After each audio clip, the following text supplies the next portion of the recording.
to get as many millions of people playing for as long as possible. How much work and research goes into figuring out how to make these games as addictive as possible?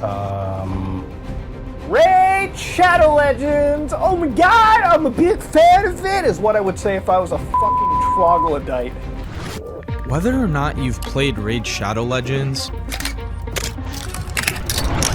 you've likely seen a YouTube ad and know about its heavily aggressive marketing. Why, yes, I am. Speaking of Raid Shadow Legends. iOS or PC. Until he learned the art. Raid Shadow Legends. How did it go from being genuinely loved by its players for its immersive and polished experience to the company's new whole sole purpose? Extract as much money from its players as possible. The worst part is, it's just a crappy mobile game that exaggerates and glorifies many of its basic features. 2009 in Herzliya, Israel, Plarium, founded by the Shalal and Turpashvili brothers, they started off creating casual games for Facebook, such as Age of War. It soon gained traction in the Western and hit top 20 on the Facebook apps. Around this time, games like Clash of Clans were surging in popularity. The brothers saw this and knew this was their only chance to get into the market and become worldwide. Not only this, but these games were printing due to their use of slots and the pay-to-win system. So they pivoted and use leverage with their unique style to create a game. By now, Plarium wasn't just a few brothers who were struggling, but a mega corporation that had over 1,000 followers and was worth $500 million. This is the part where most people saw the downfall of Plarium and the beginning of Raid Shadow Legends. You may have seen the Raid Shadow Legends ads at least once.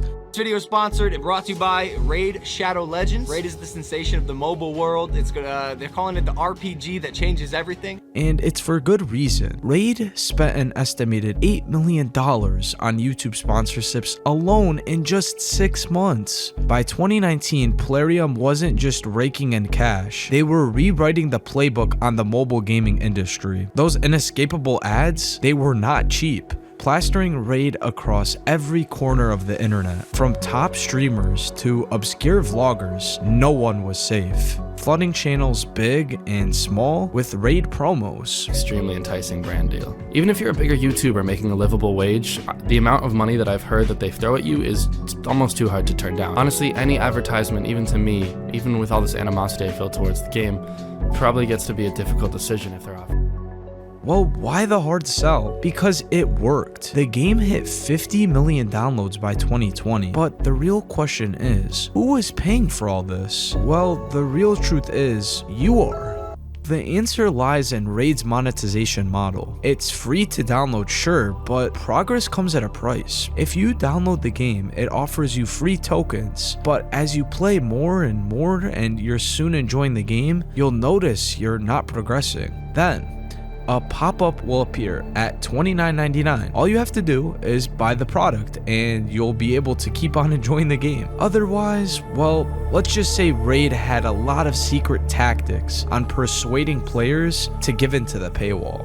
Here's how it works. Raid will pull you in by offering you a bunch of free stuff, getting you hooked, and once you sink your teeth in and realize how rewarding the gameplay loop can be, they start advertising you in-app purchases. They offer PvP, wherein players who spend will beat you 9 times out of 10, further enticing you to spend. If you play too much, you have to spend to play more. Everywhere you look, there's an option to spend, to get something quick before a sale ends, and an option to roll the dice so you can maybe get a dopamine hit from unlocking something. One was by making the progress so slow that you might as well just buy it.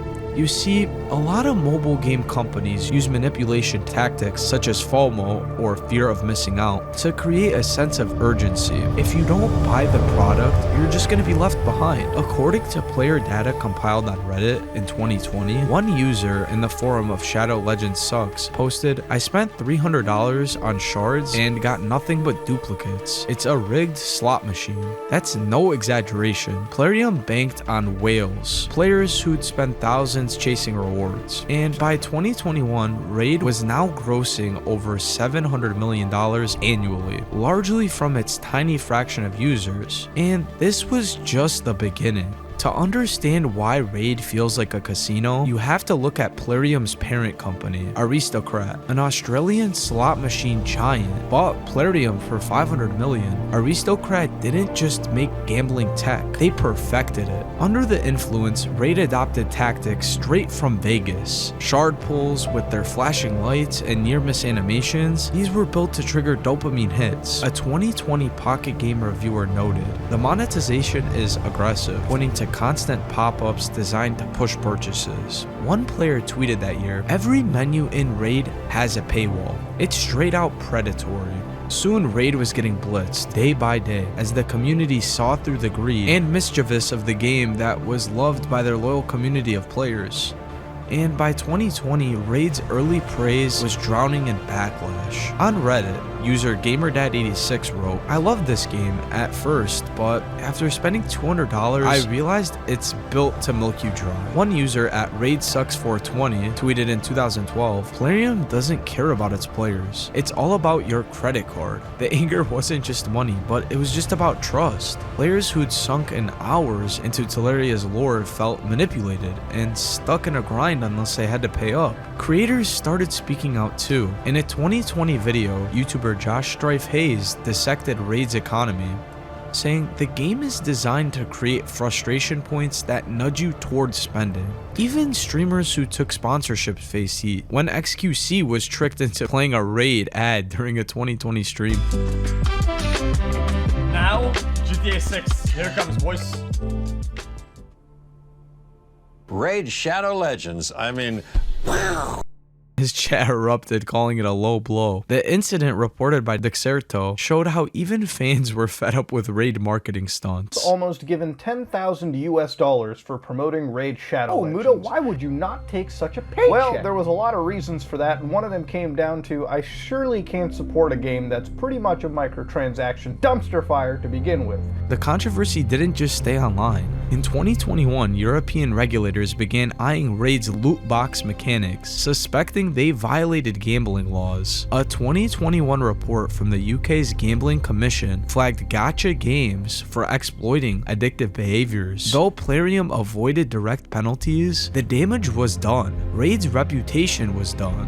What did they have left? So, did they stick to their roots, get rid of the addictive and exploitative parts of the game? Well, instead of listening, Plarium leaned in. Updates piled on more paid events like 2022's Faction Wars, which rewards the favored spenders. A player on X at No More Raid posted, new patch, same greed, $50 for a single event pull. I'm done. By 2023, Raid's subreddit was of complaints, with threads like why I uninstalled hitting thousands of upvotes. Meanwhile, competitors like Genshin Impact offered smoother progression, making Raid's paywalls glaring. Yet Plarium didn't budge. And why change when the money just kept on flowing in? Even throughout this, Plarium's community manager in 2020 made a tweet claiming Raid didn't sponsor but cooperated with creators, which soon backfired when YouTubers confirmed they were paid. Raid RPG, a Twitter account, their main Twitter as far as I know, tweeted out, "Hi there, we do not sponsor, we cooperate only with those YouTubers who play our game and want to be our influencers. We do not pay money for it."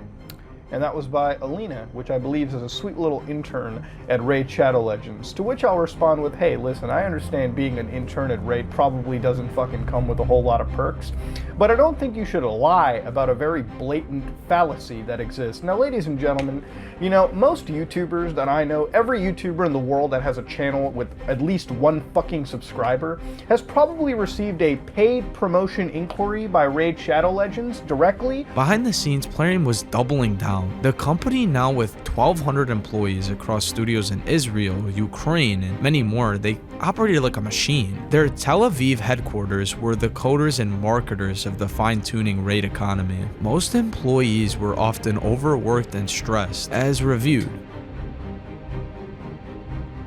Small world, only working is existing 19 hours or sometimes it's over 24 hours.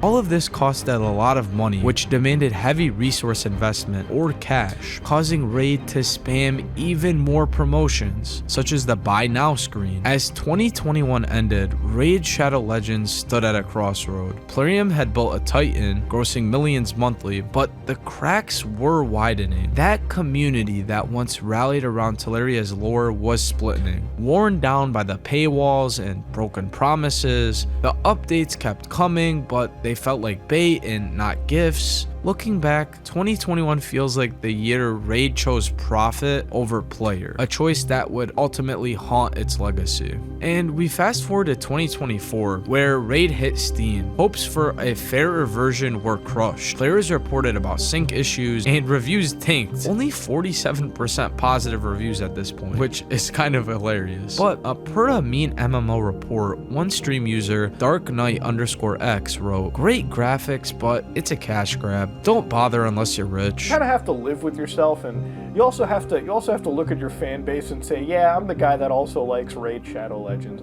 But this no longer mattered. Raid's revenue topped $1 billion in 2024, proving its formula still hooked the viewers. And best part of all, no one cared. Soon this would all blow away, and Raid would end up doubling down on their marketing. Raid is now a multi-billion-dollar company, having avenues in films and shows, but at what cost? What happened to the thought of two brothers just starting a game for the fun of it? Where are the real Raid Shadow Legends?